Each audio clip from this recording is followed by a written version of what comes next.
बिस्मिल्लाहिर्रहमानिर्रहीम अस्सलाम वालेकुम। तो जनाब आज बहुत ही मज़ेदार सी जो है इंडियन स्टाइल जो मेरी नानी हमेशा जो है ना दावतों में और ईद पे बनवाया करती थी उसकी रेसिपी लेकर आई हूँ आपकी खिदमत में, जो बहुत ही कम इंग्रेडिएंट्स के साथ बनेगा और इंतहाई लजीज बनेगा। ये हमारी दावतों में लाजमी रखा जाता है। तो चलते हैं, स्टार्ट करते हैं रेसिपी को। तो इसके लिए जो है ना मैंने 2 लहसुन ले लिए थे, उनको साबित लहसुन को छील लिया था। और यहाँ पर जो है ना साबित वाली लाल मिर्ची ये हम लेंगे और इसको हम एक साइड पे रख लेंगे, पीस लेंगे। और अब पैन के अंदर मैंने जो है ऑयल डाला है और यहाँ पर मैंने ले ली थी 3 अदद नॉर्मल साइज़ की प्याज ले ली थी। और ये इसके अंदर अब मैं डाल के जो है फ्राई करूँगी। अच्छा, फ्राई जो है ना इसमें ज़्यादा ना गोल्डन ब्राउन होगा और ना ज़्यादा जो है ना लाइट होगा। तो इसमें हमने जो है ना मीडियम सा कलर रखना है ताकि जो है कीमे का टेस्ट जो है ख़राब ना हो। और बहुत ही मज़ेदार सा इसके अंदर टेस्ट आता है, वो इसलिए जब हम लहसुन को और मिर्चों को पीसते हैं ना तो प्याज जब फ्राई होता है उसके साथ बड़ा लेवल से उसका टेस्ट आता है। यहाँ पर देख लीजिए मैंने कीमा पहले से निकाल के फ्रीज़ किया हुआ है, वॉश है।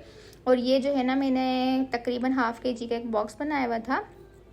तो ये मैं जो हूँ इसके अंदर अभी उंडेल दूंगी पूरे ही। तो बस अभी प्याज का ब्राउन होने का वेट कर रही हूँ, इसलिए इस पार्ट को स्किप नहीं करी ताकि आप लोग देख लें कि ज़्यादा डार्क ब्राउन प्याज नहीं करना।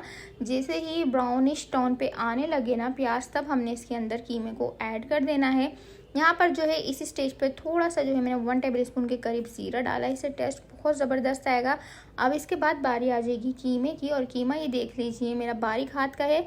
आप लोग जो है ना हाथ का मोटा भी कीमा इसमें यूज़ कर सकते हैं, तो उससे जो है ना बहुत ज़बरदस्त सा टेस्ट हो अच्छा आएगा। तो मेरे पास अभी मशीन का फ़िलहाल यही रखा हुआ था बारीक कीमा, तो ये मैंने इसके अंदर डाल दिया है। अच्छा, यहाँ पे जो लहसुन और मिर्ची चटनी है ना, ये आपने सिलबट्टे पे अगर पीसी तो वाकई बहुत ही ज़बरदस्त इसका टेस्ट आने वाला है। यहाँ पे मैंने थोड़ी सी दरदरी सी जो है ना इसको ब्लेंडर में पीस ली थी। और यहाँ पर अब मैंने पिंक सॉल्ट ऐड किया है इसके अंदर, आप कोई सा भी ऐड कर सकते हैं अपने हस्ब ज़रूरत। और मिर्च भी आप कम या ज़्यादा कर सकते हैं अपने टेस्ट के मुताबिक। अगर आप ज़्यादा स्पाइसी लवर हैं तो स्पाइसी खाना चाहते हैं तो आप इसके अंदर जो है ना मिर्च की क्वांटिटी को बढ़ा दीजिएगा। तो अब जो है मैं इसको चढ़ा दूंगी तकरीबन 15 मिनट, और बहुत ही क्विक बन जाता है। बहुत ही 3-4 इंग्रेडिएंट्स के साथ ये जो है कीमा बनता है, लेकिन जब आप इसको खाएंगे ना और आप झूमते रह जाएंगे। इंतहाई मज़े का, इतना लजीज बनता है कि इसके कोई जवाब ही नहीं है। इतना सिंपल सा और इतना क्विक सा और इतना ही लजीज। तो अब बस ये कीमा गल गया था, देखें इसका पानी ना ड्राई सा होने लगा है। तो अब बस इसको मैं भूनूंगी, और इसको ज़्यादा भी नहीं भूनना। नॉर्मली इसका पानी जो है ना अच्छे से ड्राई हो गया है। और बस ये मैंने जो है ना ये जो साइन दिया है इसलिए मैंने टेस्ट किया था, बहुत ही मज़ेदार बना था। और आप लोग ज़रूर इसको ट्राई करिएगा। बहुत सिंपल है, बहुत कम इंग्रेडिएंट्स के साथ है, लेकिन बहुत लाजवाब है। तो ये रेसिपी जो है ना मैंने अपनी नानी से सीखी थी, क्योंकि वो मुझे जो है ना ईद वगैरह पे बोलती थी तुम ही बनाओ, और बहुत ज़्यादा क्वांटिटी में बनवाया करती थी।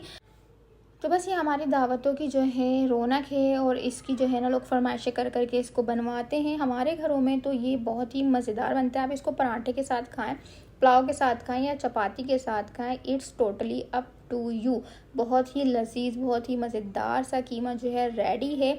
इसको आप चाहें तो प्याज के लच्छों के साथ और जो है रायते वगैरह के साथ, कचू मर के साथ, जिसके साथ चाहते हैं हम इंजॉय करें।